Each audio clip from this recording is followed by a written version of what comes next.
Okay, चलो basic transaction से start करते हैं। तो सबसे पहले लिखते हैं number first transaction. Basic concept है अपने अकाउंट के। बेसिक ट्रांजैक्शन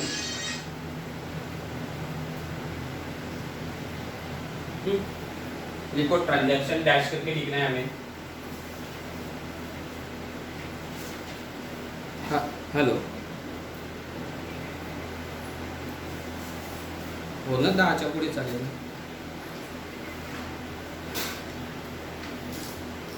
हो म्हणूनच मी तो टाइम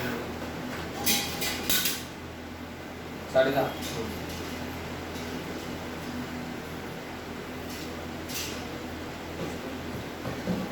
ओके, लिखा ट्रांजैक्शन। इसके आगे लिखना है exchange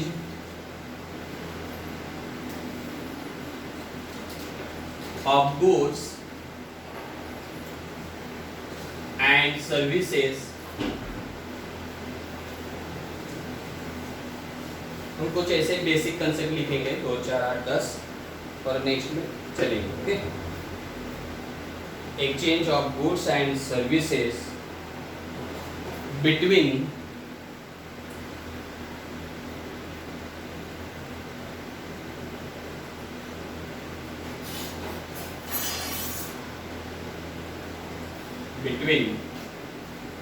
two person, two NATW person or parties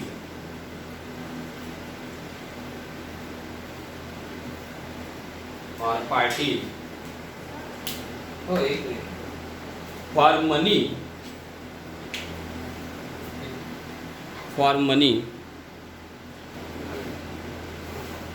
हमने लिखा एक्सचेंज ऑफ गुड्स और सर्विस बिटवीन टू पर्सन और पार्टीज, यानी 2 पार्टी से ज्यादा, फॉर मनी, वर्क और मनीज वर्क,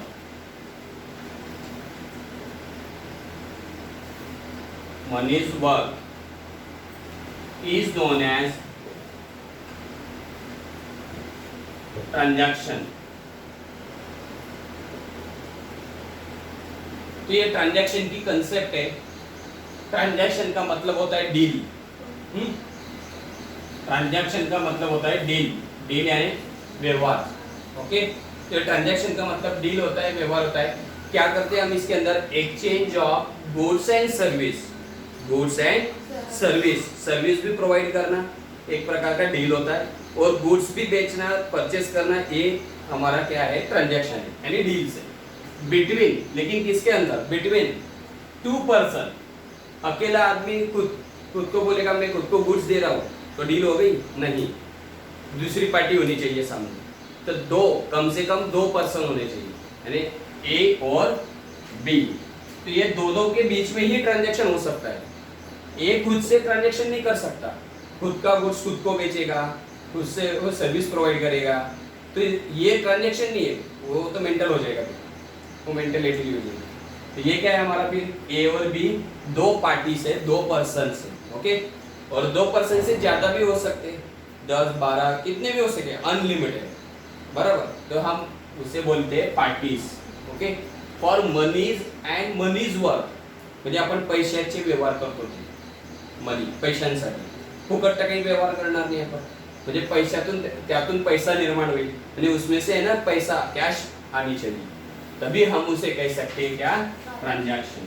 तो ये हमारी ट्रांजैक्शन की पहली कंसेप्ट है। ओके, समझ में आ गई? अभी ये कैसे, ये जो मैंने बताया अभी ट्रांजैक्शन की कंसेप्ट, ये यहाँ पे मैंने लिख के भी दिया, आपने अभी समझा भी, और फिर से रिपीट ये सुन सकते हैं रिकॉर्डिंग पे अपने आप पे, यही वीडियो फिर से रिपीट देखना। रिपीट देखने से क्या हो जाएगा? वो लर्न ज्यादा हो जाएगा।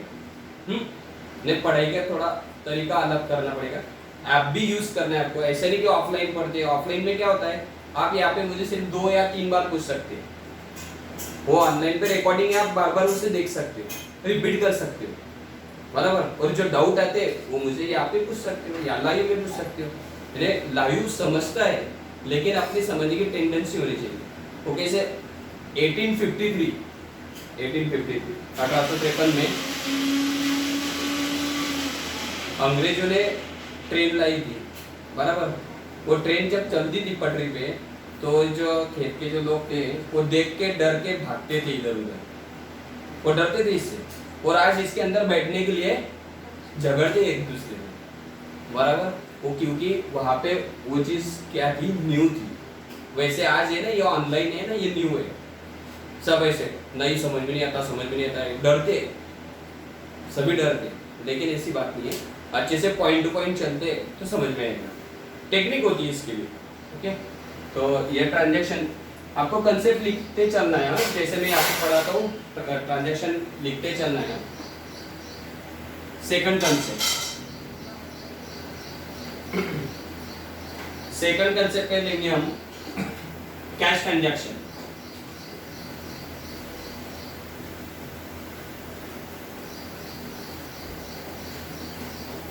कैश ट्रांजैक्शन डैश करके लिखो।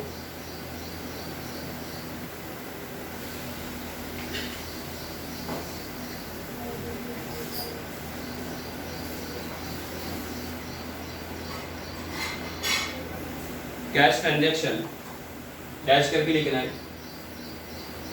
Cash transaction are those, cash transaction are those business transaction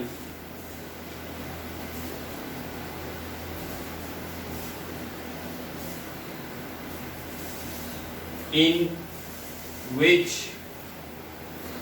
cash is paid or received, paid or received immediately.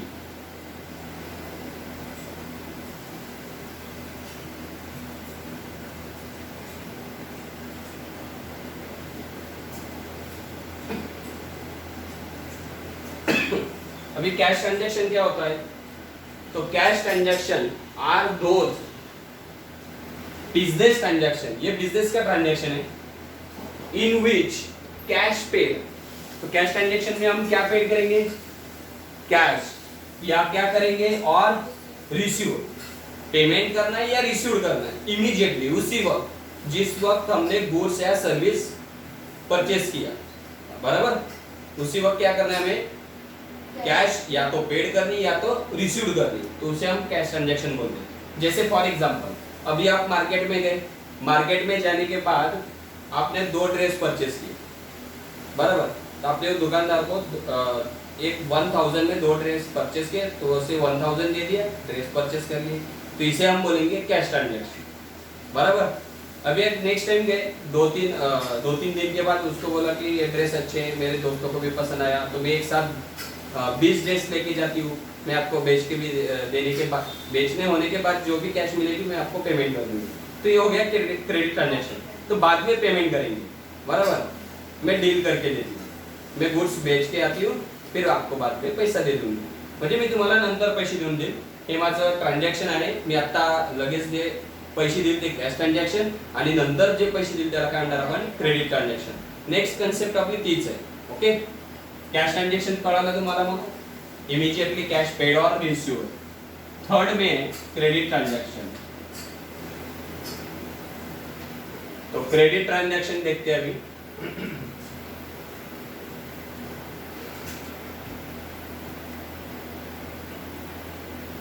Credit transaction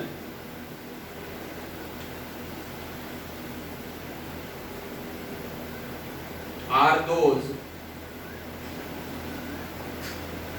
transaction where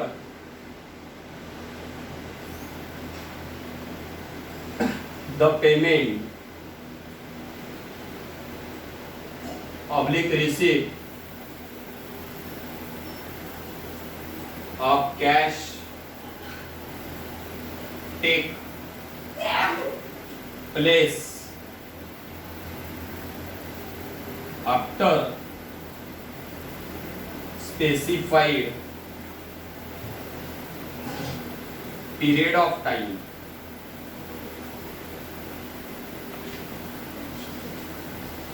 specified period of time, ये third concept है हमारी credit transaction.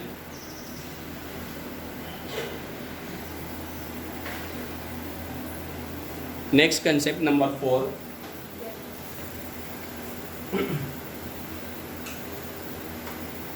Goods. Goods का मतलब क्या होता है? Goods are commodities.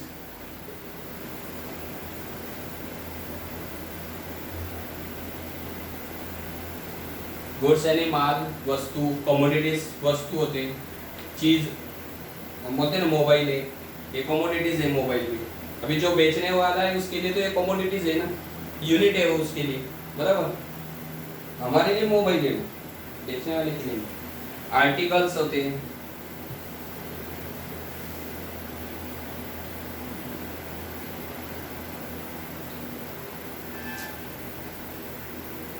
और thing bot,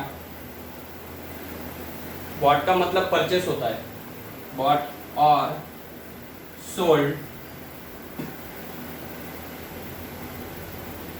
bye a businessman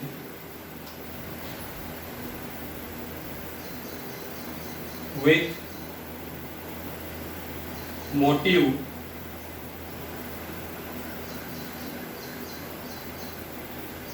to earn profit। Goods का मतलब है गुड्स आर कमोडिटीज, आर्टिकल्स और थिंग बॉट और sold, businessman with the motive, यानी मोटिवेशन मिलता है उसे प्रॉफिट कमाने के लिए। वो जब गुड्स बनाता है, कमोडिटीज वस्तू, आता एखादा दुकानदार आहे तो मोबाईल सेल करेल, तर मोबाईल विकताना काय करेल, तो त्याचे 2 मोबाईल विकले, त्याला असं वाटेल आपले 3 गेले पाहिजे, म्हणजे त्याचा प्रॉफिट वाढेल, बराबर। जैसे जास्त मोबाइल सेल होतील तसं त्याचा प्रॉफिट बढ़ेगा। जैसे वो उसकी चीजें बेचेगा, मोबाइल्स बेचेगा, वैसे उसका प्रॉफिट बढ़ते चलेगा। उसी को तो हम क्या बोलते हैं, गुड्स। ओके, अभी आप मार्केट में जाते हैं और ड्रेस वगैरह परचेस करते हैं, मटेरियल होता है, उनसे आप बात करते हैं कि मुझे ऐसे टाइप के ड्रेस होने चाहिए, तो वो क्या बोलते हैं, अभी गुड्स आया नहीं, माल आया नहीं अभी, ऐसा बोलते हैं ना। आने के बाद हम कॉल करेंगे, तो उसी को हम क्या बोलते हैं, गुड्स। इसका मतलब है गुड्स। ओके, झालं। 5 नंबर की कंसेप्ट है कैपिटल की।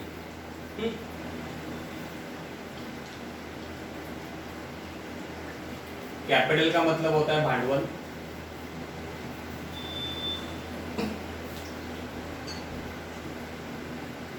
इसके अंदर लिखते हैं total amount of fund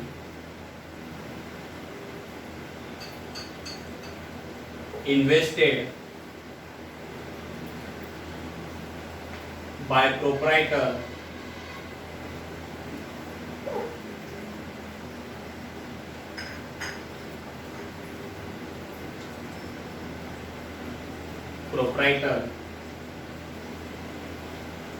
in the business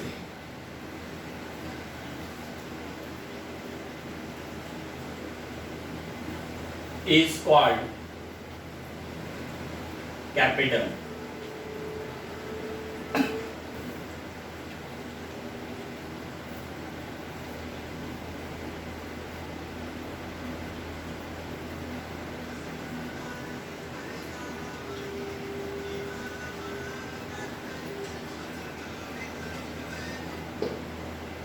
Capital is a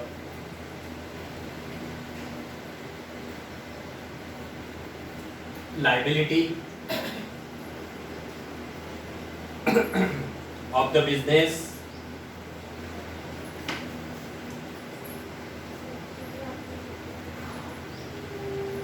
as the amount is repayable is repayable to the owner of the business unit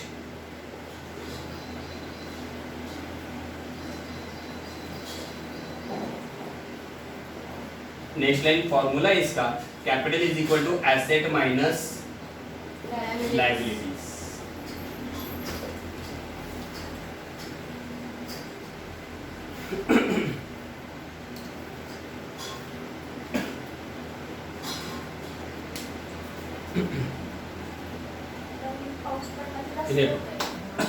capital का मतलब क्या होता है भांडवल total amount of fund invested by proprietor fund का मतलब क्या होता है वहां पे cash cash invested by the proprietor जब वो प्रोप्राइटर अपनी कैश या कुछ उसके पास अवेलेबल फंड होता है वो बिजनेस में इन्वेस्ट करता है तो in the business is called as a capital तो हम उसे क्या कहते हैं कैपिटल कहते हैं फिर इसके बाद capital is a liability of the business business की क्या होती है वो लायबिलिटी होती है क्यों होती है लायबिलिटी बिजनेस की अभी ये देखो ऐसा समझ लो एक ए नाम का एक पर्सन है इसने सोचा कि हम अभी बिजनेस स्टार्ट करेंगे तो बिजनेस स्टार्ट करना है इसे तो ये बिजनेस है उसका अभी लॉकडाउन खुल गया है तो उसने सोचा अभी न्यू बिजनेस स्टार्ट करेंगे तो उसने पैसा ये बिजनेस को दे दिया पैसा दे दिया यानी मतलब ये बिजनेस कोई ऐसा आदमी नहीं है ये बिजनेस उसका खुद का होगा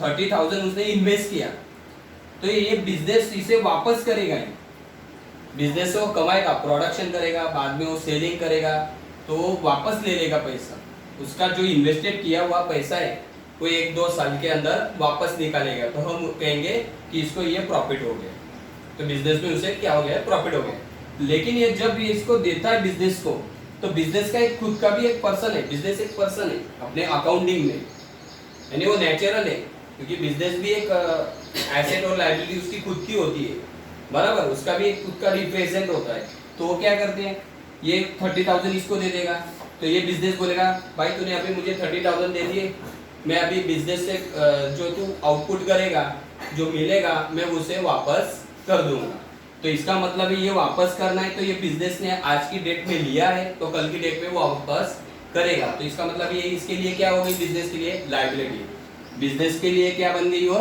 लायबिलिटी यानी देना है लायबिलिटी म्हणजे काय पेमेंट करायचं आहे समोरच्या पार्टीला पेड करायचं आहे बरोबर आता मी बिझनेस सुरू करायचं ठरवलं आता लॉकडाऊन ओपन झालंय मला बिझनेस स्टार्ट करायचं आहे नवीन मग मला कोणीतरी माझ्या मित्राने मला पैसे दिले देणार नाही पण दिले आणि मीच त्यांना दिले ते मला परत देत नाही पण त्याने मला पैसे दिले 10,000 रुपये मग मी बिझनेस स्टार्ट करायचं ठरवलं तर as a friends from loan हो जाएगा ये क्या हो जाएगा फ्रेंड्स फ्रॉम लोन तो मेरे फ्रेंड से लोन ले लिया ऐसी बात है उसे तो वापस देना पड़ेगा लेकिन जो पैसा है मैंने अपने बिजनेस में डाला है तो मैं बिजनेस से भी मेरा पैसा निकालूंगा जो इन्वेस्ट किया हुआ है तो उसी को क्या बोलते हैं हम कैपिटल और कैपिटल की डेफिनेशन है अपनी एसेट माइनस लायबिलिटी क्योंकि हमेशा है ना अपनी एसेट ज्यादा होनी चाहिए प्रॉपर्टी ज्यादा होगी तभी हम कैपिटल निकाल सकते अपना बिजनेस में से या तो नहीं निकाल सकते क्यों क्योंकि यदि देना ही ज्यादा रह गया माइनस में रह गए हम तो क्या हो जाएगा उससे हम कैपिटल नहीं निकाल सकते लॉस में बोलते हैं हम उसे क्या बोलते हैं लॉस में समजले का तुम्हाला कन्सेप्ट कैपिटल म्हणजे काय भांडवल भांडवल कसं असतं तुमच्या पूर्ण बिझनेसची ॲसेट त्यातून काय मायनस करायची असते लायबिलिटी ॲसेट म्हणजे काय संपत्ती प्रॉपर्टी आणि लायबिलिटी म्हणजे काय देयता कारण बिझनेस मधून पेमेंट करायचं असतं ना एक साधा एक्झाम्पल सांगतो मी लक्ष द्या साधं एक एक्झाम्पल आधी मराठीत सांगतो समजा एक बिझनेस सुरू केला आता वैष्णवीने एक हॉटेलचा बिझनेस सुरू केला मग बिझनेस सुरू केला मग तुला हॉटेलसाठी काय लागेल बिल्डिंग लागेल म्हणजेच ते तुझं काय स्वतःचं घर होतं मग तू म्हणते चला हे जुनं घर आहे मी रिपेअरिंग करते आणि ते बिल्डिंग यूज करते दॅट इज काय झाली ती ॲसेट बरोबर मग आता तू त्या हॉटेलमध्ये जे काही तू आता रेसिपी तयार करणार आहे किचन्स लागेल मग किचन्स मध्ये जे काही मशिनरी वगैरे लागतील कारण मिक्सर आहे मिक्सर ही तर मशीनच आहे बरोबर मग जे काही तुला वस्तू लागतील तिथे ते सर्व काय आहेत त्या asset fan electricity light bill हे जे असतील लाइटिंग फिटिंग वगैरे हे सर्व काय लागेल ॲसेट आहे एसी वगैरे सर्व काय ॲसेट कारण कस्टमरला एसी लागेल मग त्यांच्यासाठी म्हणजे हे सर्व ऍसेट आहे. आणि लायबिलिटी म्हणजे काय असेल, तू कच्चा माल दुसरीकडनं परचेस करणार, शेतकऱ्यातून तू कच्च्या म्हणजे मिरची परचेस करणार, बटाटे वगैरे, ठीक आहे नाही, मग ते प्रॉडक्ट करणार, तुझ्या हाताखाली वर्कर असतील, मग ते सेल आउट होईल, त्यातून तुला पैसा मिळेल, म्हणजे यालाच काय म्हणणार आहे तू, कॅपिटल. आणि जर कधी तुझी प्रॉपर्टी कमी आणि देणंच जास्त राहिलं, मग तू देऊ शकशील का कॅपिटल? तू काढू शकते का तुझे इन्व्हेस्ट केलेले पैसे? नाही. ओके, म्हणून कॅपिटलला लक्षात ठेवा, asset is more and liability is less. Okay, तो हम इसे बोलते हैं कैपिटल. क्लियर? चलो नेक्स्ट कंसेप्ट पढ़ते. समझ में आ रहा है यहाँ पे? कैपिटल है ये 20 मिनट की हो गई. नेक्स्ट पार्ट देखते हैं अभी.